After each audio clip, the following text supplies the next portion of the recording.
Welcome, everyone, to Working People, a podcast about the lives, jobs, dreams, and struggles of the working class today. Working People is a proud member of the Labor Radio Podcast Network and is brought to you in partnership with In These Times magazine and the Real News Network. This show is produced by Jules Taylor and made possible by the support of listeners like you. My name is Maximilian Alvarez, and we've got a really special episode for y'all today, which is a recording of a live event that I recently hosted at Red Emma's Cooperative Bookstore and Coffee House here in Baltimore. And for that event, I got to sit down in front of a big, lively audience and have a real, deep, and wide-ranging conversation with Chris Smalls, co-founder and former president of the Amazon Labor Union.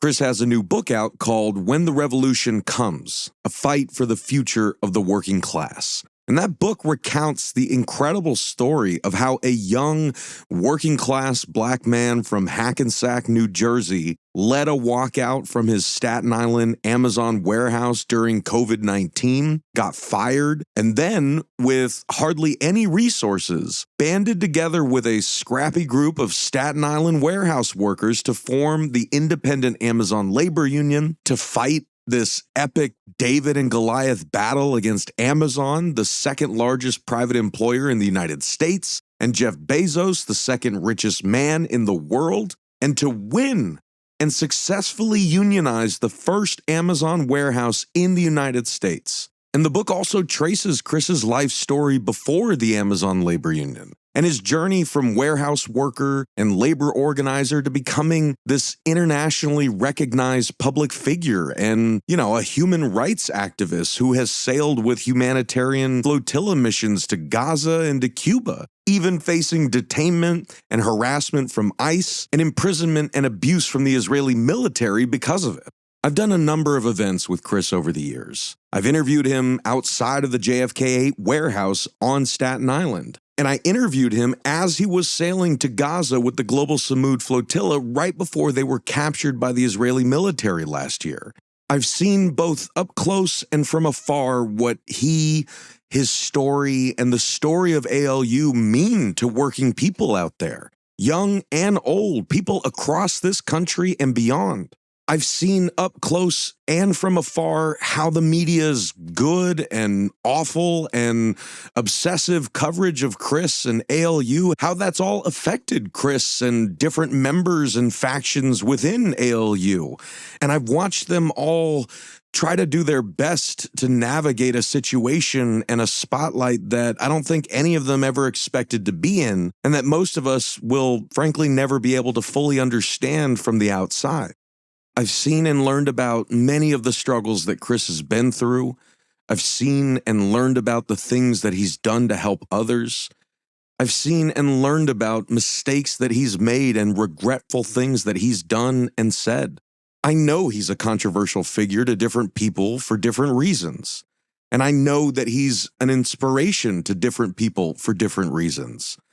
I know that he's a complex and imperfect person, like you, like me, and like the hundreds and hundreds of working people that I've interviewed on this show over the years. And I've said from the beginning of this show that the whole point of this project was to honor the full and beautiful and complex humanity of our fellow workers, to lift up the unheard voices of working class people, and to help them and us and others see ourselves as full people with important lives and stories, not just stereotypes, not just name tags and job titles. We're so much more than that. And as a fellow worker, Chris is no different. And whatever your thoughts are about him, I think we all need to remember that, because I see a lot of people forgetting that. And that is not to excuse or downplay any concerns that folks have about Chris, ALU, or the complicated relationship between media, celebrity, and political movements today. And of course, no one is above critique. Not public figures like Chris, and certainly not journalists like me. And anyone who is part of the labor movement must hold themselves and be held accountable to that movement. I know that. And I believe that. But I also know that movements don't move, and history doesn't happen without people. And people are complicated. And if we don't have a healthy way as working people of talking and listening to each other and working through our shit, if the world is burning all around us and we cannot find ways to work together or work alongside each other for our common goals and common good, even if we don't like each other, then to put it bluntly, we're cooked. And so with all that said, it was in that full spirit and with that same mission that I've had since I started this podcast 8 years ago, that I sat down with Chris Smalls for this important conversation that we had at Red Emma's in Baltimore. I hope you guys enjoy it, and I want to know what you think, but please, first, take a listen.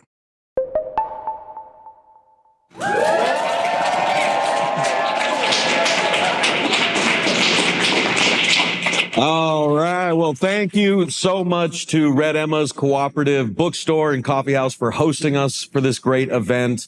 I want y'all to give a proper Baltimore welcome to Brother Chris Smalls, the co-founder and former president of the Amazon Labor Union, here with us tonight.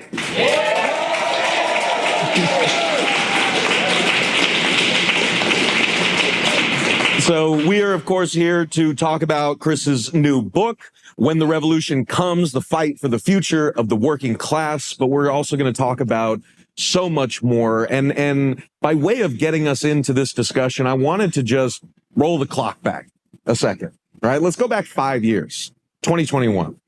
All right, feels like forever ago, but let's not forget how crazy of a year that was. Right, we had all just watched the batshit January 6th insurrection. It was still in the middle of COVID, no vaccines yet. And out of this, dark swamp in time, a unexpected source of light emerged in worker struggles and a sort of revived labor movement, right? Everyone was talking about the Amazon workers in Bessemer, Alabama, who were trying to unionize with the retail, wholesale, and department store union down there. I went down there. That was actually my first field shoot for the Real News. And, of course, those workers lost that election, and it was very heartbreaking for a lot of us. And it was really incredible to see that heartbreak turn into the energy that we would see later in the year with the first Starbucks store to unionize in Buffalo, New York, and the emergence of, this ragtag group of badass workers from Staten Island who were trying to unionize their Amazon warehouse, right? And so, it can be easy to forget all that we were going through in that moment. And so I wanted that to sort of be the start. And Chris, I wanted to ask you to take us back there. Remind us who Chris Smalls was before COVID. And then talk us through, because I think, we need a refresher. Talk us through the incredible saga from the walkout that you led to you guys winning that first union election.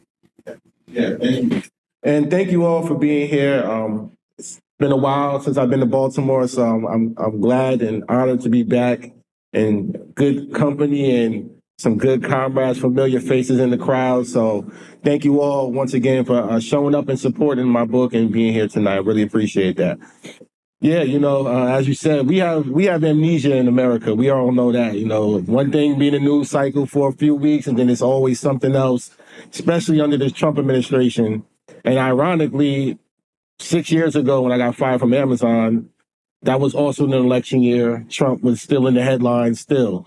So we wasn't garnishing any attention. As you mentioned, leading up to 2021, 2020, COVID was the peak at its peak, especially in New York City being one of the epicenters of the world. Workers were afraid. Workers were catching COVID. I remember walking into my warehouse and how seeing my comrades at work just really sick and not really themselves. So it's a really eerie moment. But for those who don't know, I was an assistant manager at Amazon for 4.5 years. I opened up 3 warehouses in the tri-state area: New Jersey, Connecticut, Staten Island, New York was my last building. people's person, always, the same way you see me today is the same way I went to work at Amazon. Definitely love my people. I spent 70 hours a week with them. They were like my extended family.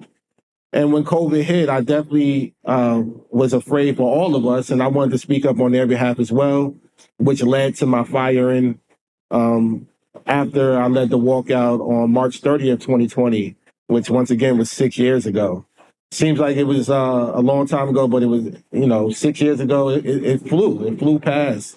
But, just giving you a background about myself, what you're going to read about in the book if you haven't already, is that, I'm just like anybody else in this crowd. I'm a single parent. My twins at the time they were maybe 8 or 9 years old. And you can imagine how much time that I've lost spending with them over the last years, especially during COVID. The years of COVID, if I was lucky to see them half a year, that was a thing as well. And I love sports. Grew up playing basketball, football, track. You're going to see that in the book. I also was a rapper. I was going to say, don't bury the lead. There's a little juicy story about your rap history in there. Yeah. There's a little rap stint that I had briefly after college. I dropped out of college because I wanted to pursue music. I thought I was going to blow up overnight. And then I got hit with reality, getting back into the workforce. I got married and divorced at a young age, but I was married for 8 years, and during that hardship, working at Amazon was our main source of income for my household, one of them at least, and having healthcare as well. Healthcare Amazon provided for me and my kids and my wife at the time. So when I lost all of that during the pandemic, it really showed me how much the company didn't really care about anybody. After I poured 5 years of my blood, sweat, and tears into the company, after I've done so much, opening up these warehouses for them, training thousands of Amazon workers, hundreds of their upper management, the company just said, you know what, we don't care, we're going to fire you. And not only fire you, they did it in a way that martyred me by Jeff Bezos, who was the richest man in the world, signing off on a smear campaign, which basically said to make me the face of the whole unionizing efforts against Amazon, which is a good idea. But at the same time, the racist part in the beginning, saying that I'm not smart or articulate, something that they use in these corporate settings to put upon Black people and brown people, saying that we're not smart enough or we're not articulate enough to even talk about anything when it comes to work-related issues. So that was really the catalyst of a moment right there where I embraced it and I said, you know what, even though I no longer work for the company, I'm going to continue fighting for the workers inside the building. Ultimately, for a whole year from 2020 to 2021, we traveled the country protesting in front of Jeff Bezos' mansions and penthouses while Bessemer, Alabama was trying their efforts, and we all was paying attention. My folks in Staten Island, we were paying attention, but we took it a step further. We did drive down there. We drove 16 hours from New York City down to Bessemer in a car, one car, squished up, and we stayed about a week connecting with workers there, connecting with the union, trying to figure it out because we didn't know what we wanted to do. We wanted to do something, but we didn't really have all the answers. But unfortunately, yes, like Max said, when they lost, it was definitely devastating for everybody. We felt that because of several reasons. Number one, that building in Bessemer, Alabama has about 6,000 employees, 6,000 employees. Majority of them are Black people. 85% of the building is Black. 80% of the workforce there are Black women. So when Amazon spent millions of dollars stopping that campaign, that was a direct attack on Black and brown people.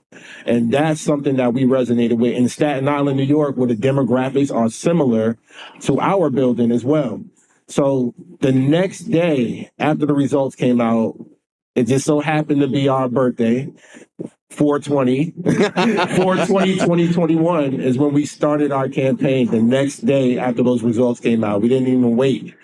And that year was like a blur as well, but it was 11 months, over 300 plus days.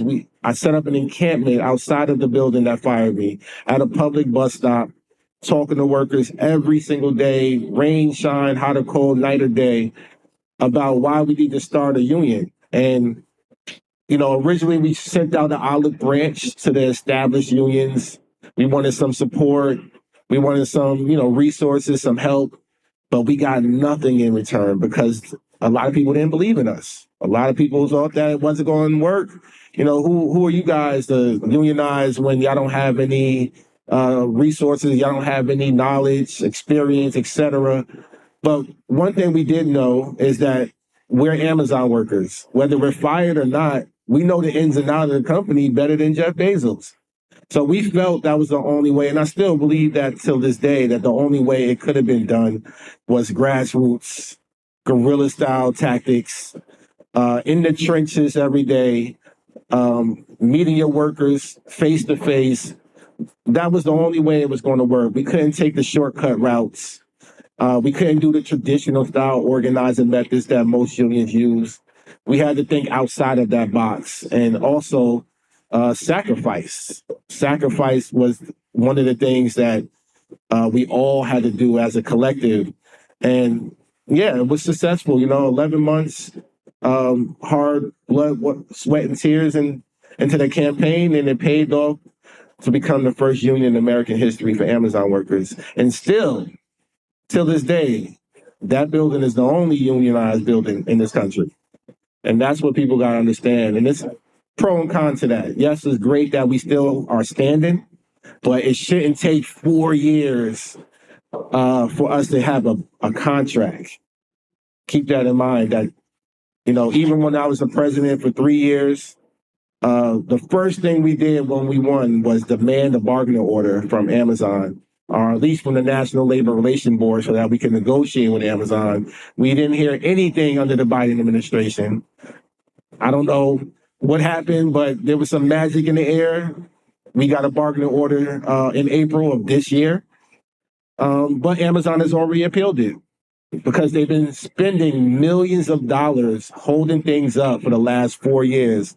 So for those and everybody who's been questioning, like, why don't you guys have a contract, or you guys are not getting a contract, it's not because of us. It's literally because the system is broken.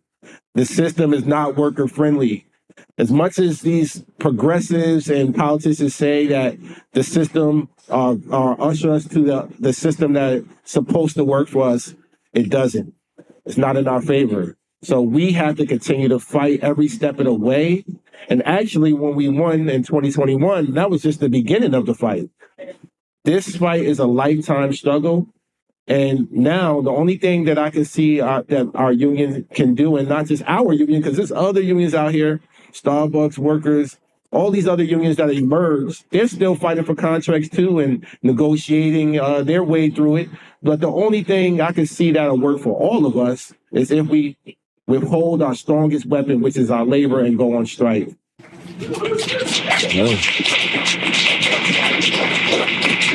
And, it's like, it was wild too, reporting on Bessemer and then reporting on you guys and sort of seeing how the things that worked for Amazon in Bessemer weren't working on Staten Island. And like that, I think that was like a real, like, sort of moment of insurgent energy, because in Bessemer, when the workers brought in the RWDSU, Amazon did what, union busting employers always do, where they're like, oh, this is an outside force that's trying to come in and get in between our relationship. They couldn't do that with you guys because it was like, no, these are literally just the workers in the warehouse, right? And so, like, I wanted to kind of like touch on that because it was such a big debate at the time, like, because of Bessemer and ALU especially, but everyone was, talking about, like, is it better to go the independent route, like Amazon Labor Union, Trader Joe's United, the Home Depot workers who tried to unionize in Philly? Or is it better to go with an established union like the Teamsters or the RWDSU? And so, like, with, 5, again, like you said, like 4 years, like, of experience since we were having those debates, I think it's important for us to sort of revisit and update that And like, you know better than us. So like, I wanted to ask, like, after all that you've been through in this struggle, like, where have you landed on the independent or, established union debate, especially in light of the ALU affiliating with the Teamsters? Yeah. Yeah, I mean, I still stick by my original sentiment that there was no other way that we was going to get it done, not with any established union. Doesn't matter how long they've been around, how powerful they are. The way we organize is completely against any type of style. You can't read about it because it hasn't been done before. And yeah, I still believe that independent unions are something that we still need to push. Not saying that established unions can't support, but what's happening over the last few years, to be honest, after we won in 2021, well, let me take it to the day of. The day we beat Amazon, we had $2.50 in our account. Now, it's funny because we were broke as hell. We didn't have dues paying members. We still don't have dues paying members. We don't have a contract, so I can't ask for workers who are making, $20 an hour to pay union dues. I wasn't going to do that as the union president. The next day, we had almost $500,000 because the bandwagon came, the unions, oh yeah, we support it, oh yeah, but they really, really didn't. Actually, there was a reporting that all the established unions combined only contributed after we all won. Talk about Starbucks, Trader Joe's, Amazon, you name it. They only contributed 3% of their resources into these campaigns. And I can tell you, we didn't get one of those 3%. We got zero. Literally nobody offered us anything before we won. And after we won, the bandwagon came. And everybody said, oh, yeah, there's a resurgence in the labor movement, which is great. It was. It was definitely headlines. It was definitely international news and resonated with millions of workers around the world. The problem is that established unions didn't use that opportunity to double down and really invest into grassroots movements because they was embarrassed. We weren't the first people who tried to unionize Amazon. Absolutely not. Actually, established unions have been trying to unionize Amazon for over a decade, even before Bessemer, Alabama. And guess what? You guys never heard about it. I never heard about it. There was actually a campaign at JFK 8 while I was working there. Didn't even hear about it until we started. And that was ran by the established union of the Teamsters. So when it comes to which side do I really ride with, I'm going to say the one that works. And I know that there's pros and cons to everything. The thing is about independent unions and grassroots efforts, as we all know, if you're grassroots, it's a struggle. You're not gonna have all the tools and resources given to you all the time. You gotta scrap, you gotta sacrifice, you gotta crowdfund, you gotta have mutual aid. We literally had a GoFundMe, which it's sad to say, but that was our only lifeline of how we were able to feed our comrades and our workers there. So the reason why we had to affiliate with the Teamsters, which I signed, by the way, is because we're going up against a $2.2 trillion company like Amazon that has all the money to hold things up in federal court for 4 or 5 years like they have been, which you guys are not privy to this all the time. But Amazon has $1 million lawyers. And while I was the president, I've been to court, federal court against Amazon. I lost count how many times over the years. And all they do, every time we do something, they appeal it into a federal court to try to get it to a right-wing Supreme Court and try to get us decertified. That is their game plan. They're not trying to come to the table. They still don't even want to recognize that we won. So the affiliation with the Teamsters was so that my union doesn't go bankrupt. Because if we don't have dues paying members and people are not going to continuously donate, we have to give resources to stay alive and stay afloat. The Teamsters was going to offer that. The affiliation agreement that I signed was something that I and my executive board negotiated along with our legal counsel. And it was one that we benefited from the most. We have full autonomy with our local, ALU IBT Local 1, full autonomy, full jurisdiction on Amazon. And the most important thing that I got in that contract was they have strike benefits. They can offer the workers at JFKA right now $1,000 a week to go on strike if they wanted to, right? I'm not the president anymore, but this is something that I set up to help them succeed in that journey. It's up to the workers. It's up to the current leadership of the union. It's up to them to take that initiative and utilize it. And hopefully they do, because the clock is ticking. You know, right now, since we've been issued a bargaining order, Amazon has already appealed it, but the clock is ticking for them to come to the table. They have about a year to do so. Otherwise, the game plan that Amazon is going to run is going to try to decertify the union. So hopefully they get their stuff together and they get it done. I'm always going to support my union, whether I have a position or not. And that's what we all have to do in solidarity. We all have a role to play, because our fight is absolutely your fight.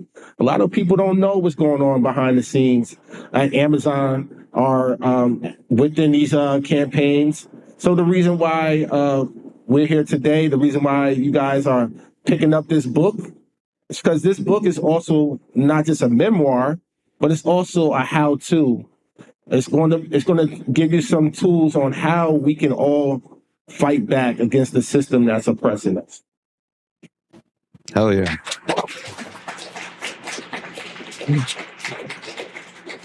So like, I really want to talk before we get to Q&A, right, about like your life, your work, your mission, you know, beyond ALU. And, you know, the last time we did an interview, you were sailing to Gaza, for Christ's sake, right? So I want us to get there. But before we do, just to pick up on what you were saying there, like, I think it's really important for us to, you know, in this space, model a real, honest, you know, no BS discussion about, you know, like what we can learn from the beautiful, complicated, heartbreaking, inspiring story of the first Amazon union, right? Because like so many struggles before you, and there are going to be plenty after you, you know, you guys faced a lot of external pressure and internal, you know, debates, division. You know, this stuff happens, right? And like you write about some of that in the book. And, you know, there's a time and place to talk about that stuff, and it's not here. Right. We're not here to sort of air dirty laundry and point fingers. Like, everyone knows Chris isn't perfect. I'm not perfect. You're not perfect. And that's, I think, the point, right, is that whether you're organizing your shop or trying to build a political movement, you can't do anything without the messy realities of messy human beings who make the movement. Right. So our humanity is always part of the story, and none of us is perfect. And so I wanted to ask you, Chris, like, again, like, not for us to get sucked into the, you know, he said, she said, you know, like I've talked to other Amazon members who have different versions of the story. And I always tell them, like I told you, I was like, it's not my place to pick sides here. I'm not in this union. Right. I'm a fucking journalist. Right. And it breaks my heart when I see these divisions, because I want the best for everybody. But, you know, life doesn't work out like the fairy tales in our heads. So what can we learn from y'all's experience that can, like, help others out there who are going through these struggles and it's getting tough? And, you know, the company, the employer's appealing. Every victory, it's like one step forward, three steps back. You're losing friendships because, you know, shit just gets really tough. You have no money. Like, what can folks out there who are experiencing that learn from what y'all went through in ALU? Yeah. Great question. I mean, once again, when you're taking on one of the most powerful companies in the world, you're trying to bring people together from all different backgrounds, all different creeds. You're going to have disagreements. You're going to have different political ideologies. You're going to have infighting. Every union, every organization does, you know. We just were under a microscope because of our historical victory. And the mistake that the media sort of did was comparing us to established unions that's been around for like 100 years. We weren't that. We're grassroots organizers. Most of them weren't even organizers. They were just everyday civilians that were inspired, that were passionate, that wanted to do something. And even myself as the leader at the time, I didn't have all the answers as well.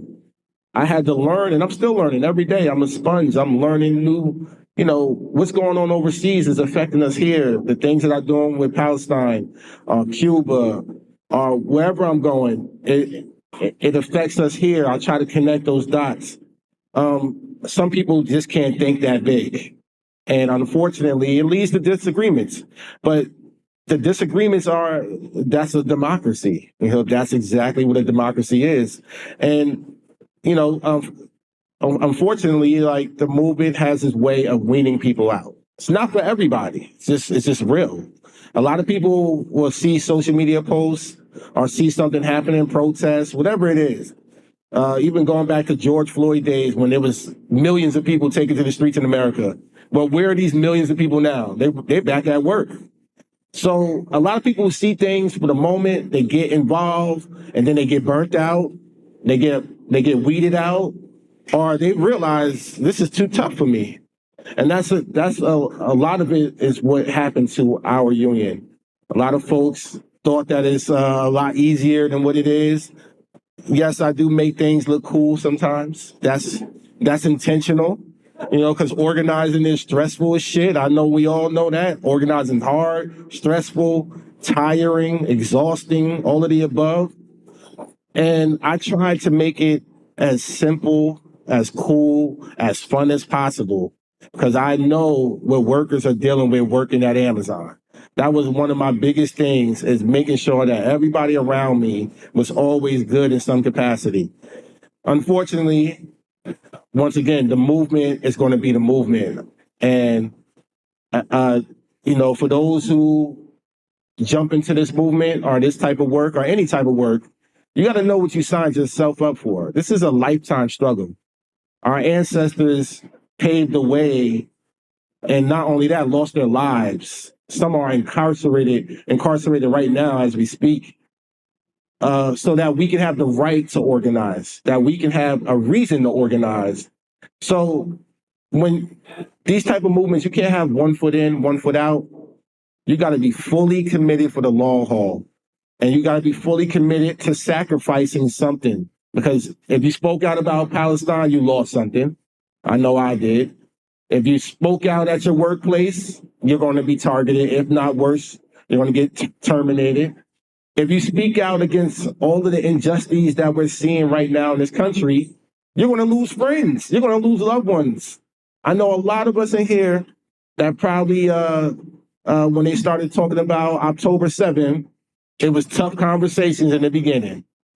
Because I can tell you, I lost 10,000 followers on Instagram instantly when I posted about Palestine over 3 years ago. And it was the same people that said in my DMs, Chris, we supported you for Amazon workers, but this is where I draw the line. What? In return, you know what I said? Fuck you.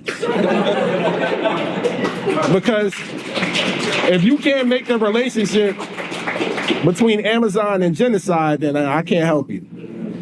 And I don't give a damn if you're one of my organizers or not. If you fighting over some petty shit when Jeff Bezos is flying in space on the penis rocket, you missing the plot. So people want to attack the wrong things, and that happens a lot on the left. We're talking about the character, the person, the individual, how I look, how I talk, where I'm going, what headlines I'm gathering. Meanwhile, Amazon is firing 30,000 people next week. And that was what I would tell my organizers. Like, we're fighting about, what we're doing next when Amazon is winning. They are in the building union busting, and y'all worried about the wrong things. So for me, the biggest lesson I learned is you got to stay true to the mission. And I don't debate too much. I mean, I do sometimes because I have to defend myself in certain cases, but I've never played into the naysay about myself, about my union, because I let the work speak for itself. We made history, unprecedented history, and people that were there, they know. That's all I care about. My day ones that walked out of the building 6 years ago with me, they know. Everybody else that came afterwards, that's going to jump on board later on, that's going to look back, reflect back, that none of that matters. What matters is, what are you willing to do to get Amazon to come to the table? What are you willing to do to liberate the people of Palestine? And more importantly, if you don't get up and do the work, who's going to do it? Because there's no cavalry coming for us.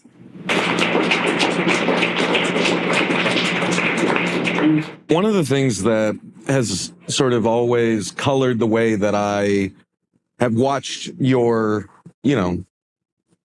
journey is like the fact that I always think that I was working in warehouses back in Southern California 15 years ago in the depths of the Great Recession. Like, our family was losing our house like millions of others. Like, it was awful.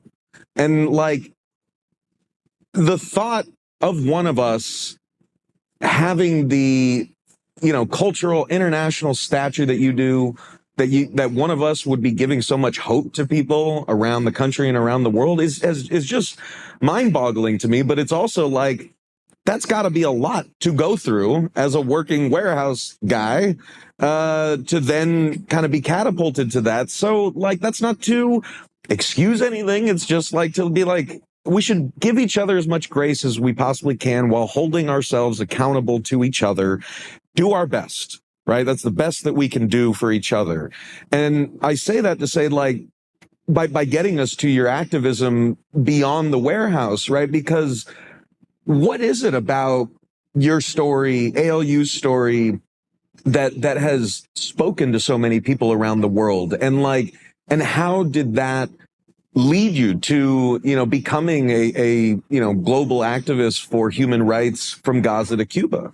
Great question. I mean, well, number one, if you'd have told me that I could look as cool as a rapper as a union organizer, I'd have been doing this shit a long time ago.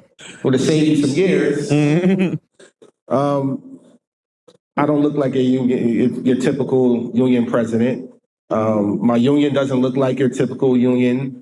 My executive board didn't look like your typical union executive board. So culturally, we gravitated to the younger generation. They looked at us and said, "Oh wow, they look cool, Amazon Labor Union. Oh man, they wearing sweats and T-shirts and hat backwards and whatever else." And we did something at a time where, once again, the world was watching, and we captivated that moment in time. But the international piece came when I got a passport, because I just got a passport when I became the president 4 years ago. I didn't even have a passport, and 70% of Americans don't have a passport. So I encourage you, number one, get one, because since I got a passport, I've been to 45 different countries around the world and counting. And when I go to these countries, I'm not on vacation.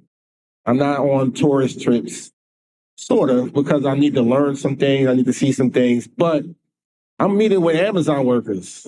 And I'll give you the best example that I have as far as how much dedication how dedicated I am to the movement.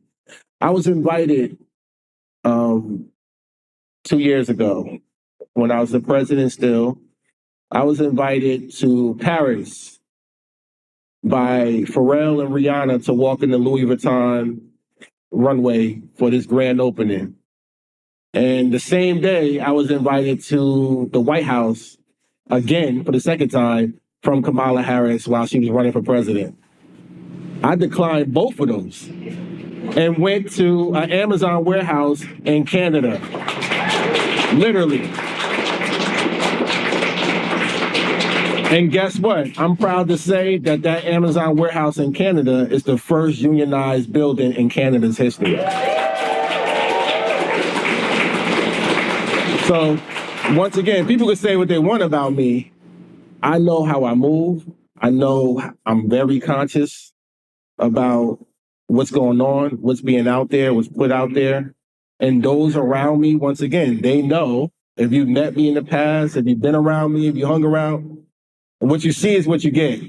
You know, I don't really have to put on a facade. And I think that that's what really resonates with people is that they can relate to me and that they feel comfortable talking and actually working alongside or working with me in some way. And I think you know, the international piece, the international solidarity that I've shown, it's also shown other people that what's happening abroad is coming back home to roots, especially when it comes to Palestine. There was several reasons why I got on that flotilla. Number one, I'm an Amazon worker, sure. Amazon has invested $7.2 billion into Project Nimbus, the technology that's being used to target and surveil and kill innocent Palestinians is powered by Amazon Web Services, number one. Number two, I'm a Black man and I have kids. I don't want my kids to grow up in a world where we're watching, scrolling every day, seeing dead people. I don't know about you guys, but that shit is enough, you know, traumatizing. And number three, I'm a taxpaying citizen, American taxpaying citizen like all of us. We all should be outraged where our taxpaying dollars are going. And I can tell you what I saw in Gaza is there's no comparison. Less than 100 miles away from Gaza Strip, I'll never forget before we got, well, we were already intercepted, but I will never forget me crying on the ship because I was so angry that we didn't make it.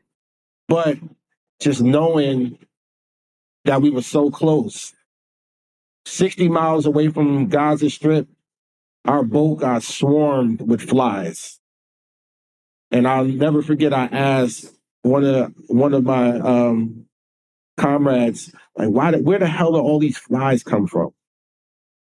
And it's because there was so much death and so much, you know, bodies under rubble, vermin, whatever you want to call it, that the flies flew 100 miles away from land to find food from our garbage.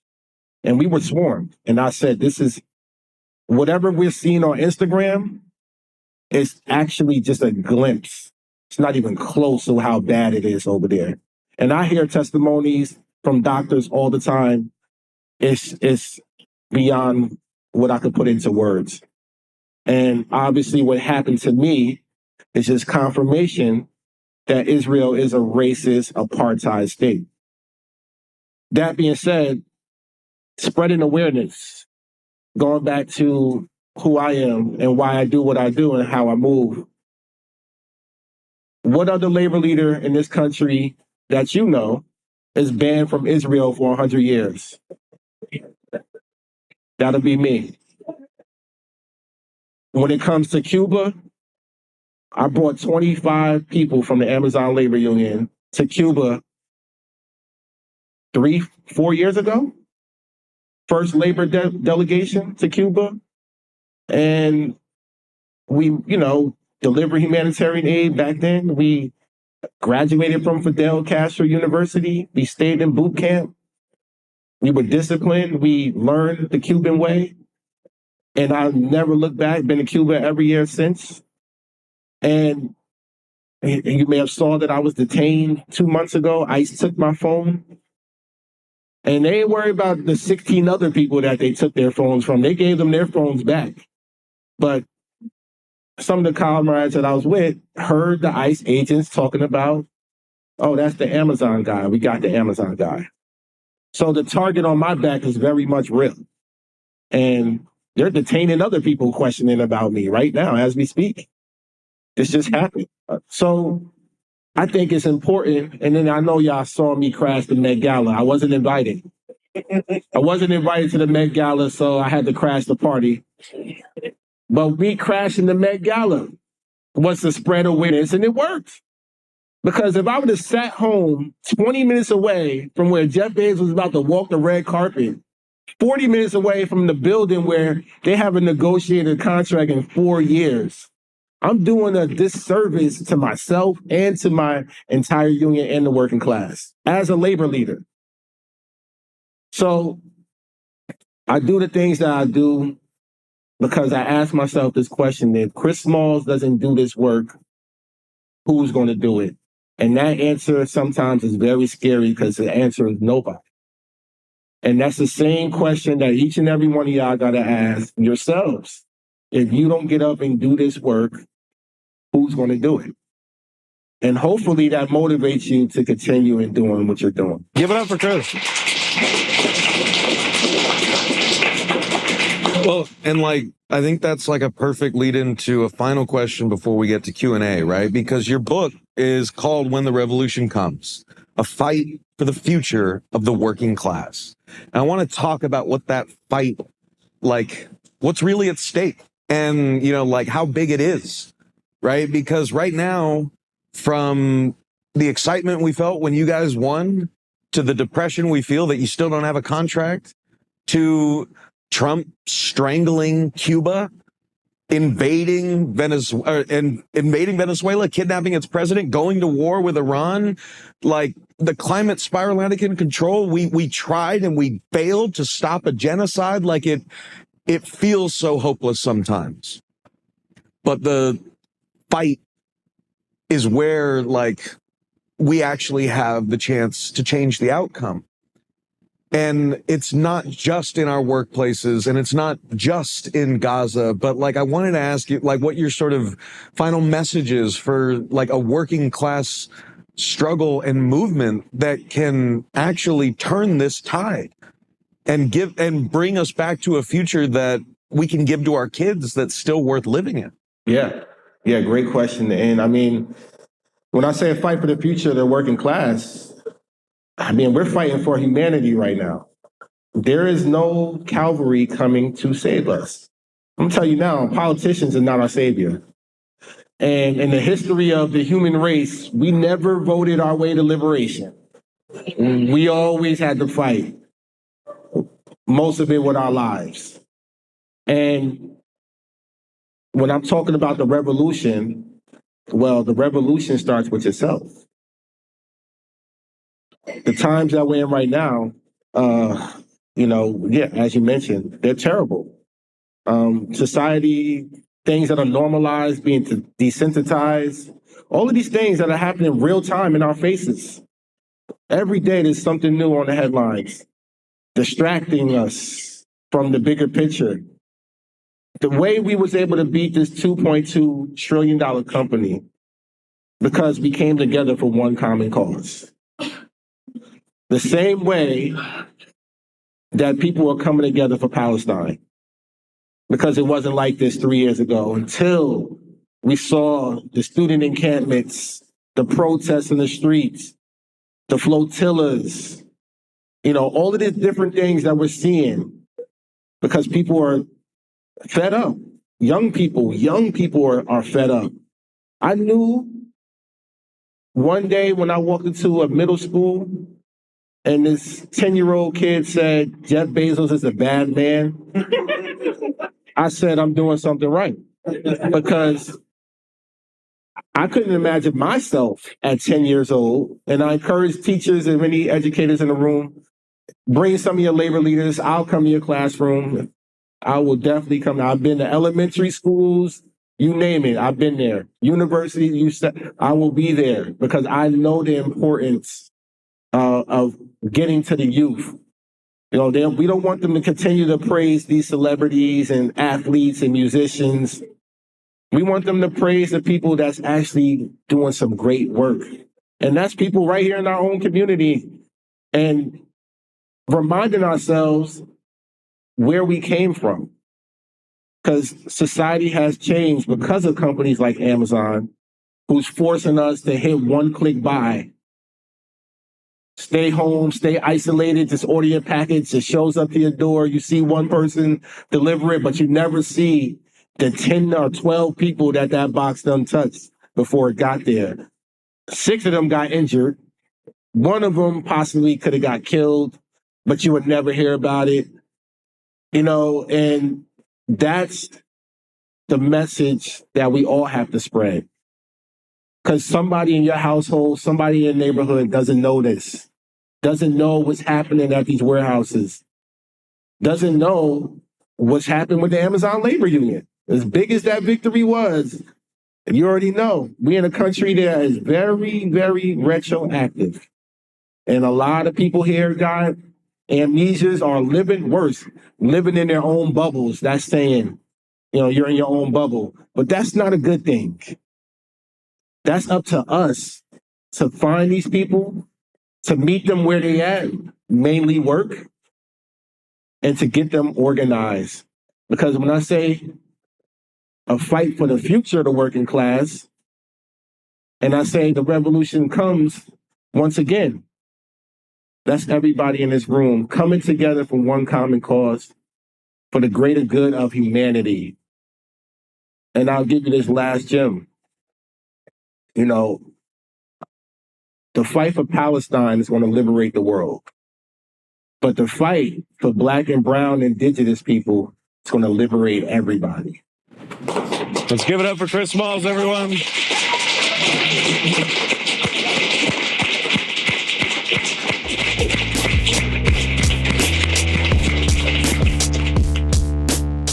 All right, gang, that's going to wrap things up for us today. I want to thank our guest, Chris Smalls, co-founder and former president of the Amazon Labor Union. Go check out Chris's new book, When the Revolution Comes, A Fight for the Future of the Working Class. And thank you to Red Emma's Cooperative Bookstore and Coffee House for hosting this amazing event. And of course, I want to thank you all for listening, and I want to thank you for caring. We'll see y'all back here next time for another episode of Working People. And in the meantime, go explore all the great work that we're doing at the Real News Network, where we do grassroots reporting that lifts up the voices and stories from the front lines of struggle. Check us out across our YouTube channel, our different podcast feeds, our website, and our social media pages. And help us do more work like this by going to therealnews.com/donate and becoming a supporter today. I promise you guys, it really makes a difference. I'm Maximilian Alvarez. Take care of yourselves. Take care of each other. Solidarity forever. When my face you no longer see, I live on, yes, I live on. Wherever we go, we are going to roll the union on a song. I live on, yes, I live on. Wherever hungry are we. Just as hungry can be. The song, I live on, yes, I live on. Where mean things are happening in this land, it's read a song. I live on, yes, I live on. Wherever the book mean things are happening in this land is read, I live on, yes, I live on. Wherever the videotape of me is shown, I live on, yes, I live on. If I have help to make this a better world to live in, I'll live on, yes, I'll live on. When my body is silent and in some lonesome grave, I'll live on, yes, I'll live on. When my songs and poems are read, I live on, yes, I live on.